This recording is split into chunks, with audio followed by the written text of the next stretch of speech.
Bonjour et bienvenue sur ma chaîne YouTube. Cela fait quand même beaucoup d'années que je travaille avec des techniques métaphysiques et j'aimerais parler d'un outil un peu plus spécifiquement.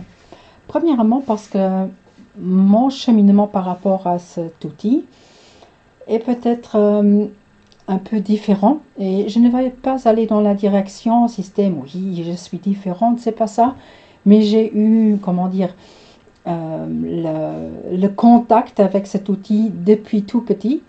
Et de l'autre côté, parce que j'ai remarqué que premièrement, il y a des gens qui voient, qui n'ont jamais vraiment utilisé, d'autres qui en ont entendu parler, mais ou bien l'utilisent d'une autre manière, ainsi de suite. Et il y a certaines parties, certains aspects de cet outil qui sont, comment dire, où pas tout le monde est de la même opinion. J'aimerais un peu englober le tout.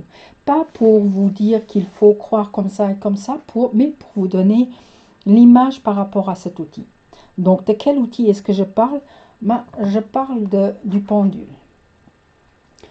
Donc, déjà, je crois que ça, c'est celui-là. Si quelqu'un vous dit d'avoir le premier pendule, c'est normalement ce pendule-là. Et déjà, par rapport à cette idée d'un premier pendule ou de quel pendule il faut impérativement avoir, j'aimerais déjà vous parler un tout petit peu. J'en ai quelques-uns ici, plutôt parce qu'il y en avait qui m'ont bien plu que c'est parce que j'avais absolument besoin de ce pendule pour travailler, pour pouvoir travailler. Donc, il y en a avec des pierres, il y en a avec du métal, il y en a, je ne sais pas, tout plein. Et bien sûr que vous allez tomber ou bien sur des gens qui vont vous dire faut impérativement tel et tel ou tel et tel fonctionne mieux qu'un autre. Mais vous allez aussi tomber sur des gens qui vont vous dire essayez vous-même de les avoir en main pour voir ce qui fonctionne le plus. Donc la meilleure chose à faire déjà, quand vous n'avez pas encore de pendule et que maintenant je vais encore en ouvrir une petite accolade quand même après par rapport à ce sujet de l'acheter, que maintenant vous vous décidiez réellement à acheter un pendule qui vous plaît et avec lequel vous aimeriez travailler. Alors la meilleure chose à faire, il y a deux choses. Donc premièrement, essayez-les. Donc si la personne qui vous le vend ne vous donne pas la possibilité de le toucher, oubliez, parce que 90% du temps, il faut vraiment avoir en main et essayer pour que cela fonctionne. Donc une première chose, c'est aussi un petit truc pour les gens qui n'ont pas encore travaillé. Normalement, ils ont celui-là, la corde, elle est assez, la chaînette est assez courte, je dois dire. Mais la première chose qui est importante, de ne jamais prendre toute la chaînette pour travailler comme ça. Donc, il n'y a personne qui va travailler comme ça avec le pendule. Comment on le tient en main? Tout le monde fait là aussi un tout petit peu à son propre ressenti. Donc déjà de la prendre, vous voyez, je prends que cette partie de la chaînette. Est-ce que oui, voilà. Donc une moitié à peu près pour une chaînette comme ça. Et il y en a qui vont le tenir comme ça. Moi personnellement, je le tiens comme ça. Donc hop, voilà. Je vous explique aussi pourquoi. Parce que si je suis à une table et je travaille avec, je mets le coude sur la table pour bouger ma main le moins possible. Et je viens bien sûr encore parler de oui, mais c'est notre corps qui réagit, ainsi de suite. Donc, ne me méprenez pas, c'est que le début du vidéo. Donc, celle-là, avec la pointe comme une goutte, c'est vraiment disons, si vous n'avez pas encore vraiment l'habitude, qui peut bien fonctionner. Personnellement, il est tout simple et très pratique et j'aime bien travailler avec. Mais bien sûr, juste pour vous montrer, il y en a vraiment des trucs... hop, là, il bouge peut-être un peu trop. Hop, il fait son job, il fait du pendule. Donc là, par exemple, il y en a qui vont déjà dire oui, mais c'est c'est du, comment on appelle ça, de la résine, et donc non, c'est pas bien, c'est déjà, il y a déjà trop de matériel, ainsi de suite. D'autres vont vous dire qu'il faut absolument des pierres et que c'est important par rapport à cela. Là, un autre qui pour moi c'est une beauté, donc attendez, je le garde comme ça. Aussi, bien sûr, il y a des gens qui vont vous dire telle ou telle, euh, comment dire, pierre ne fonctionne pas bien. Ça, c'est un fluorite. Moi, j'aime bien le fluorite et il réagit assez bien. Et j'en ai aussi un avec de la sélénite. Hop. Voilà. Donc, juste pour vous montrer un peu les possibilités. Si réellement vous commencez, il y a vraiment une forme que je vous propose de ne pas prendre au début. Peut-être, mais c'est toujours, comme je dis, il y a des gens que c'est juste cette forme-là qui fonctionne le mieux. C'est cette forme allongée. Parce que bizarrement, au lieu de tourner, elle a assez souvent cette façon, bah là, elle tourne normal, mais elle a cette façon de commencer à se secouer et on ne peut pas lire la réponse assez bonne. Mais est-ce que cela veut dire qu'il faut impérativement avoir et acheter un tel pendule pour pouvoir travailler par rapport à cela? Premièrement, il y a beaucoup de gens qui utilisent leur bague. Et pour vous expliquer un tout petit peu, ma tante, par exemple, elle avait même un petit fil qui était raccroché à sa bague de fiançailles et elle l'utilisait. Donc, si elle avait une question, vite fait, elle prenait sa bague de fiançailles et elle l'utilisait comme pendule parce qu'il y avait toujours ce fil qui était accroché. Il y a des gens qui ont bien sûr demandé c'est quoi. Elle disait c'est pas pour pas le perdre. Donc, vous voyez qu'il y a des années de ça, les gens n'ont pas trop aimé le raconter pourquoi c'était. Et pour vous dire et vous montrer avec quoi moi je pendule le plus encore aujourd'hui,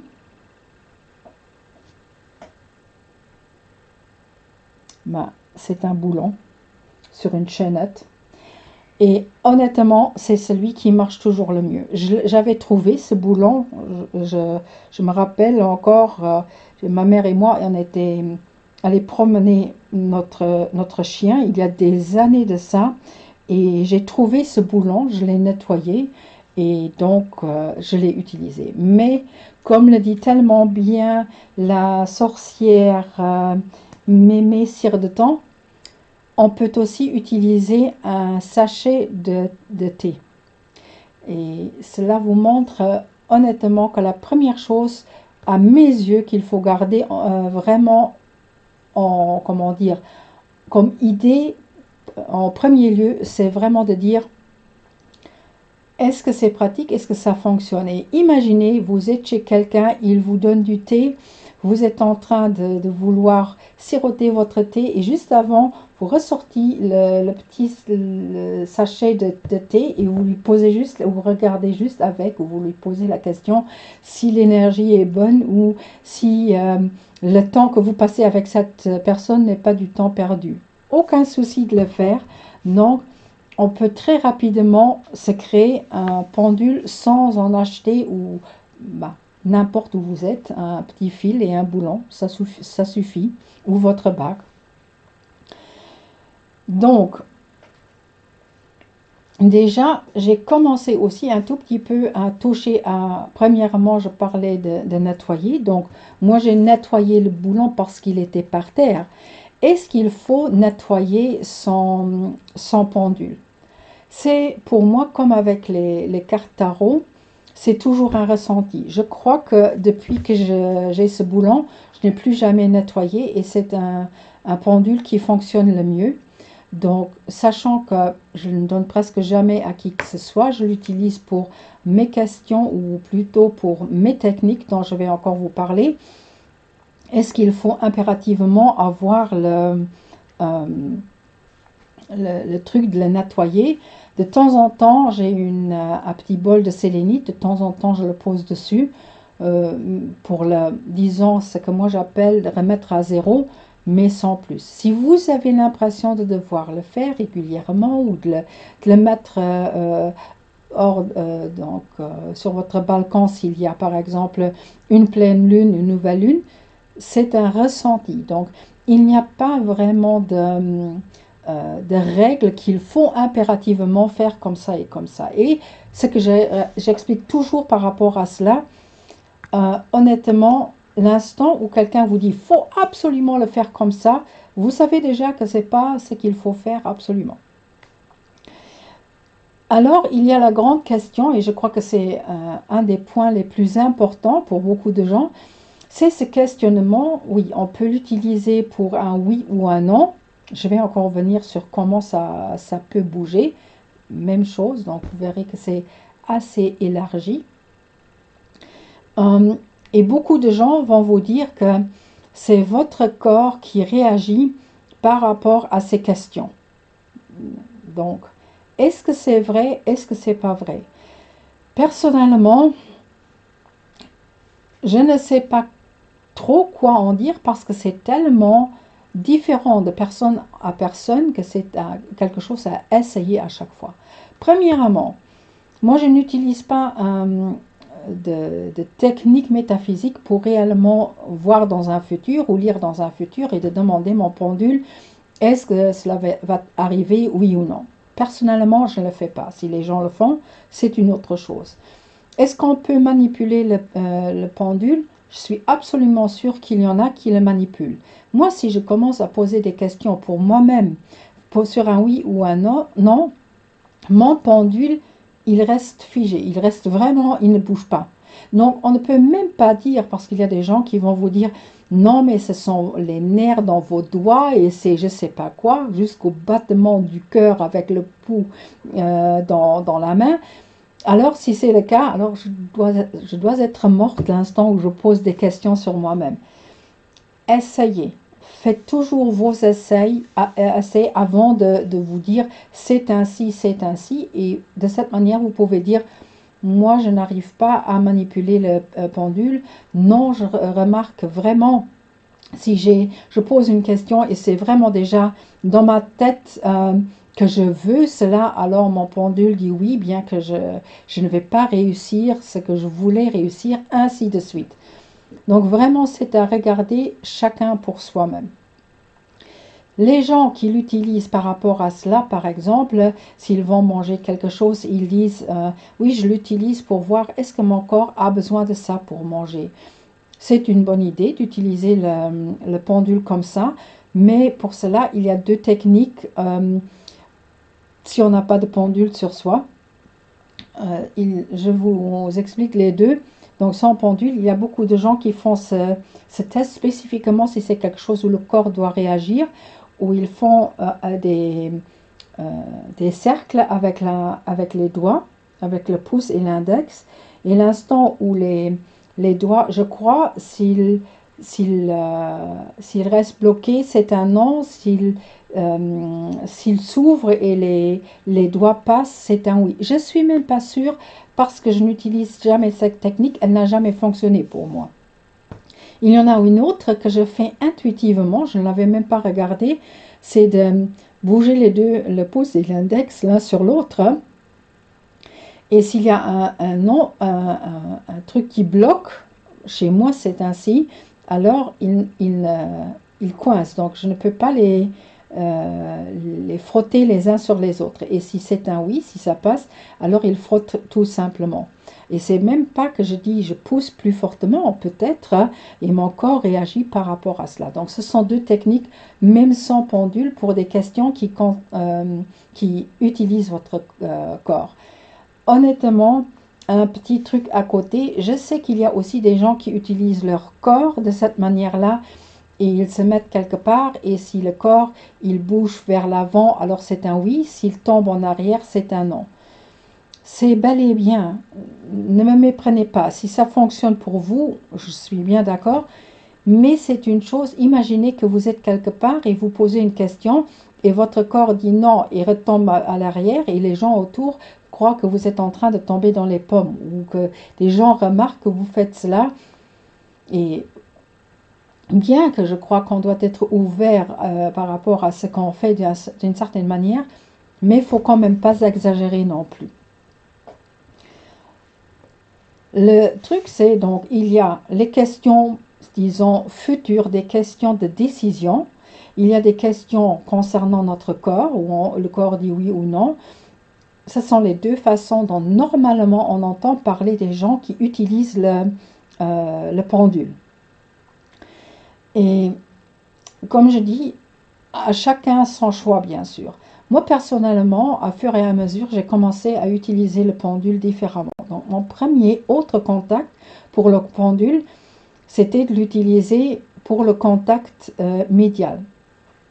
Là aussi, j'explique quelque chose. Je vais encore revenir dessus un peu plus tard parce que ma grand-mère, déjà, elle a utilisé un pendule avec de ne pas avoir seulement des réponses oui ou non, non de l'autre côté. Elle a fait un cercle où elle a mis l'alphabet et comme ça, elle pouvait avoir les différentes lettres et elle a reçu des réponses de mots complets. Ça prenait du temps, donc c'était toujours quelqu'un qui était là et qui notait. Fallait avoir un secrétaire ou une secrétaire. Mais c'est de cette manière-là qu'eux, ils ont déjà travaillé. Donc, ils ont, à leur temps, n'oublions pas, je parle de 2 générations en arrière, ils ont utilisé quelque chose déjà. Ils ont toujours essayé d'en mettre un peu plus aussi avec les cartes. Mais ça, c'est une autre histoire. Peut-être pour un autre vidéo. Une autre vidéo, un autre vidéo. Vous devez me le dire une fois. Et de cette manière-là, je pourrais apprendre aussi quelque chose. Et donc, mon premier, donc oui, je l'ai utilisé de temps en temps, mais je l'avais laissé un peu de côté. Et il y a eu une situation où j'ai eu quelqu'un de l'autre côté qui voulait entrer en contact avec moi. Et j'ai eu le contact par rapport au pendule avec des réponses sur des choses que je ne pouvais pas savoir de cette personne et qu'on m'a dit après. Donc, ce n'est pas quelqu'un que je connaissais. C'était toute une histoire aussi. Peut-être une fois un autre petit film. Mais à fur et à mesure, j'ai commencé à l'utiliser d'une façon complètement différente. Et j'aimerais aussi vous parler un tout petit peu de cela. Moi, je fais ce que j'appelle des recalibrages de maison ou d'appartement. Et je vais ouvrir une petite accolade par rapport à cela. Pourquoi est-ce que moi je parle de recalibrage? Il y a beaucoup de gens qui font des nettoyages. Et moi personnellement, parce que j'utilise aussi beaucoup des choses comme le Dugong Mingli donc, ou le Bazi, aussi le Feng Shui, mais moins parce que je regarde vraiment un tout petit peu cet équilibre aussi entre les personnes qui y vivent et par rapport à la maison. Donc premièrement, quand je fais quelque chose, je fais le tour du bâtiment pour voir est-ce qu'il y a des places où ça coince, ainsi de suite. Et là, mon pendule, c'est mon outil préféré pour trouver les informations. Donc, mon pendule, c'est un tout petit peu comme à la maison, chez vous, votre thermomètre. Vous regardez votre thermomètre et vous vous dites, ah, il fait froid. Peut-être que vous n'étiez pas encore dehors et vous dites, ah, il va faire froid, il fait quand même encore froid. Un peu plus que je le remarque dans la maison. Alors, quand je sors, je vais mettre un pull en plus. Donc, je n'utilise plus le pendule pour en faire une décision, ce que je dois faire, mais il me donne l'information qu'il me faut pour savoir de quoi il s'agit. Donc, par exemple, s'il y a donc si l'énergie elle est bien en flux, normalement chez moi, il tourne en rond, vraiment proprement en rond. S'il y a par exemple je suis en train de chercher le mot en français, les courants d'eau. Donc à cet instant-là, il me fait la direction dans laquelle c'est. Et il se peut aussi qu'il tourne, qu'il essaye de tourner, il fait des ovales, et il retourne dans un rond, et il revient dans l'ovale, et qu'il fait du n'importe quoi, qu'il ne sait pas se mettre entre les deux. Ben, c'est parce que les énergies, elles ne sont pas vraiment équilibrées. Et là, j'utilise donc d'autres techniques pour recalibrer l'énergie, pour l'équilibrer par rapport aux personnes, de donner aussi les informations importantes aux personnes pour mieux gérer les énergies, ainsi de suite. Donc, à cet instant-là, mon pendule ne devient pas quelqu'un qui me donne des décisions, mais qui me donne tout simplement des informations. Et par rapport à cela, je l'utilise aussi concernant les personnes. Par exemple, on peut l'utiliser de différentes manières. Euh, si on a une personne et on va regarder les chakras, s'ils sont bien alignés, ainsi de suite, on peut toucher la place du chakra et voir avec le pendule, est-ce qu'il tourne en rond ou est-ce qu'il fait du n'importe quoi, est-ce qu'il fait un gauche à droite, ainsi de suite. Donc vous voyez, il y a d'autres techniques pour pouvoir l'utiliser. Moi, j'aime plutôt l'utiliser pour trouver des informations sur les énergies qui m'entourent et avec lesquelles je dois travailler ou je devrais travailler. Plus que d'utiliser cela pour un oui ou un non et de devenir, comment dire, de donner la responsabilité de mes décisions et de mes choix à un pendule et d'avoir une certaine dépendance par rapport à cela.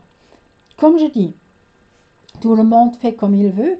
Moi, je donne juste un peu les idées. Si, par exemple, quelqu'un remarque que le oui-non ne fonctionne pas pour lui, que toutes ces idées-là pour les choix ne fonctionnent pas pour lui, peut-être que la personne remarquera et dit « Ah oui, mais je remarque quand j'ai mon pendule en main et je suis quelque part, il ne réagit pas sur ma question, mais il réagit sur ce qui se passe autour. » Pour vous donner une petite idée, un jour j'étais dans une maison de quelqu'un et on était dans sa cuisine, je ne vais jamais l'oublier, on était dans sa cuisine et le pendule, il réagissait dans une réaction, mais c'était très très gravissime, comme s'il était nerveux d'une certaine manière.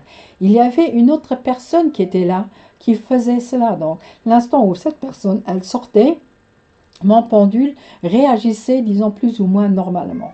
Et là, je parlais maintenant de nervosité. Il y a bien sûr des choses, ça c'est bigoudi, juste pour info. Donc je vais essayer de faire, parce que là, on ne voit pas s'il tourne en rond ou non. Bien sûr, maintenant, je vais lui donner un petit coup de pouce parce que normalement, j'en ai pas besoin. Il y en a des fois où il tourne, essayons de voir. Donc, il peut tourner, je vais essayer si c'est possible, qu'il tourne juste un tout petit peu comme ça. Voilà, ça c'est une chose. Mais il peut aussi, là je le bouge, hein, il peut aussi bouger comme ça. Donc vous verrez cela. Ça par exemple, pour moi, si vous achetez un pendule, essayez de voir, est-ce qu'il bouge juste un tout petit peu ou est-ce qu'il fait vraiment des ronds très grands. Alors le plus qu'il fait cela, le plus vous savez qu'il sait faire ou qu'il réagit à votre énergie. Et donc, il y a plus de chances que vous pouvez bien travailler avec. Parce que s'il ne bouge pas du tout, alors c'est vraiment pas votre pendule. Donc je vais essayer maintenant quelque chose par rapport à une autre caméra. C'est un essai, donc ne me tuez pas si ça ne fonctionne pas. C'est juste parce que des fois il me faut des techniques pour mieux vous montrer. Donc hop,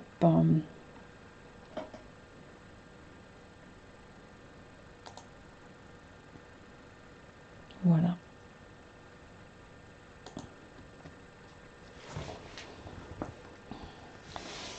Maintenant, normalement, vous devez voir l'autre. Donc, pour vous montrer un tout petit peu. Premièrement, le oui ou le non. Donc, il y a beaucoup de gens qui vous disent oui, demandez comment il veut montrer un oui et comment il veut montrer un non. Il y en a qui disent que l'un, il le fait dans une direction et l'autre il fait dans l'autre direction. Nous par exemple on avait toujours, s'il fait un rond alors c'est un oui, et s'il fait ça, qu'il va à gauche et à droite, c'est un non. Vous faites à nouveau, vous faites vos propres possibilités, parce que je vois que beaucoup de gens se retrouvent avec l'idée de dire oui, c'est dans un sens c'est oui et dans l'autre c'est non. C'est pas parce qu'ils ont demandé, mais parce qu'on leur a déjà donné cette idée, et après le pendule réagit à notre idée. Donc c'est déjà qu'on est en train de le manipuler. Ne me méprenez pas, je ne dis pas oui, vous êtes en train de le manipuler, mais nos énergies alors sont plus importantes que la réponse ou les énergies qui sont autour de nous.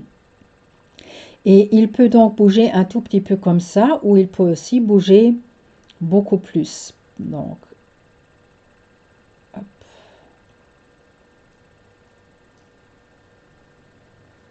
Et des fois il tourne en rond, des fois vous voyez il fait des ovales, des fois il va vraiment dans le oui ou le non, des fois c'est aussi entre, des fois il reste complètement figé d'une certaine manière, donc sans bouger.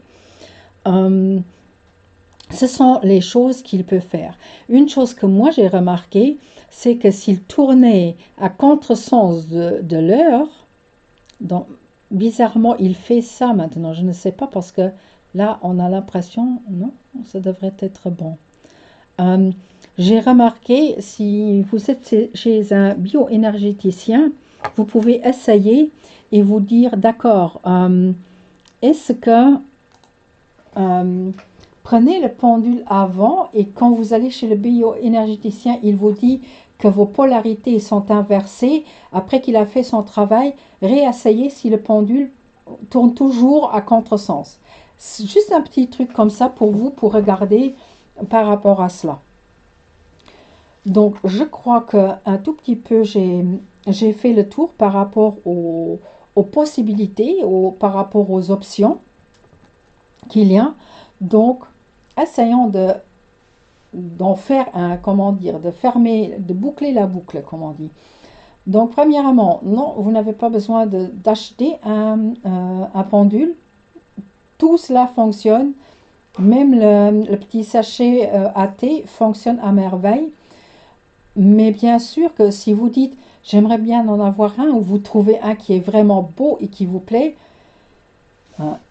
tant qu'à faire, il n'y a aucun souci d'en avoir deux. Est-ce qu'il faut absolument utiliser des questions oui ou non? Non, ah oui, j'ai encore oublié quelque chose, c'est pas grave, je l'ai encore ici. Donc, est-ce que c'est juste comme ça qu'on peut l'utiliser? Non. Vous pouvez l'utiliser pour contrôler l'énergie qui est autour de vous, qui est autour du lieu où vous voulez travailler. Donc, il n'y a aucun souci de l'utiliser comme ça. Et j'avais presque oublié un truc, parce que les gens qui travaillent plutôt pour regarder un choix, pour des questions un peu plus nuancées, est-ce qu'on peut faire quelque chose? Et je vous montre juste un petit truc. Donc, vous pouvez vous faire des demi-cercles comme ça. Et vous en mettez, donc là vous voyez que j'ai mis 10 traits, donc il y a 10 options d'une certaine manière, et vous mettez votre pendule donc au milieu en bas, et comme ça il peut aller dans les différentes directions, si c'est plutôt ça ou plutôt ça. Et ça on peut l'utiliser pour 1000 choses. Si je ne me trompe pas, il y a même des livres pour cela, avec différents plans, des fois juste avec 4 options, des fois avec 10 options, ainsi de suite. Cela peut concerner des choses pour la nourriture, cela peut concerner la force d'une énergie, ainsi de suite. Donc, on peut l'utiliser pour 1000 choses. Moi, personnellement, je propose que si vous faites des choses comme ça et vous remarquez que vous avez plus ou moins toujours entre, disons, 5 et 10 possibilités, vous faites un truc comme ça, et vous mettez des post-it, des options dessus. Et comme ça, le pendule va aller dans la direction de l'option qui est la meilleure, ou qui est important, à quoi faire attention, ainsi de suite. Donc ça, c'est disons encore une option pour utiliser le pendule d'une manière assez pragmatique. Donc, comme je disais, nous, on avait quelque chose comme ça avec l'alphabet, et alors, on pouvait même avoir des mots qui étaient à cet instant-là épelés de cette manière-là. On pourrait dire un tout petit peu, et je ne veux pas vous faire de la peur, mais cela peut me donner une idée par où ou avec quoi s'arrêter. On peut l'imaginer un tout petit peu comme un ouïa. Et je sais, les gens qui n'ont jamais utilisé cela, je vais aussi encore revenir dessus. Et je vais donc fermer avec cette question-là, est-ce que le pendule, c'est quelque chose de mal? Parce que je sais que c'est une question qui vient toujours. On vit dans un monde qui est quand même encore assez christianisé par rapport à cela. Et donc, il y a des gens qui croient qu'avec ça, on ouvre quelque chose, on s'ouvre au mal. Non. L'idée du mal, c'est plutôt nos peurs qui peuvent faire arriver des choses comme ça à nous, ou notre caractère, donc ce que nous, on impose dans cela. Donc vous pouvez toujours, si vous avez des doutes, faites un petit exercice de méditation pour être vraiment en toute neutralité, et après vous travaillez avec le pendule, si réellement vous croyez que c'est nécessaire.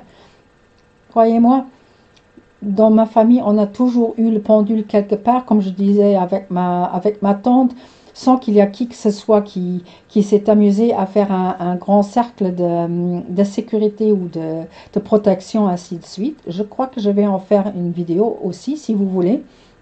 Et donc, il y a cette idée, le plus vous restez neutre dans ces choses, le mieux c'est. Et si vous posez des questions par rapport à vous-même, par rapport à votre futur, par rapport à quelque chose que vous souhaitez, essayez bien sûr dans ce cas-là d'être vraiment bien ancré en vous-même et de ne pas laisser cette peur manipuler la réponse du pendule. Aussi bien le pendule même que votre interprétation de la réaction du pendule. Je crois que j'ai fait le tour un peu par rapport à tout cela. Comme toujours, si vous avez des questions, vous pouvez les noter. J'ai aussi fait un petit questionnaire si vous voulez bien répondre juste avec un petit clic. Vous pouvez je voulais dire vous adapter, non? Ah là, ce sont les moments où je remarque que le français, c'est pas toujours ma langue. Vous abonner, pas vous adapter. Vous abonner. Si vous avez d'autres questions, aucun souci, vous pouvez toujours me contacter. Et bien sûr, si vous avez besoin d'un coaching métaphysique, d'un recalibrage de votre maison, allez-y, on peut me joindre. Merci beaucoup pour votre écoute et votre attention.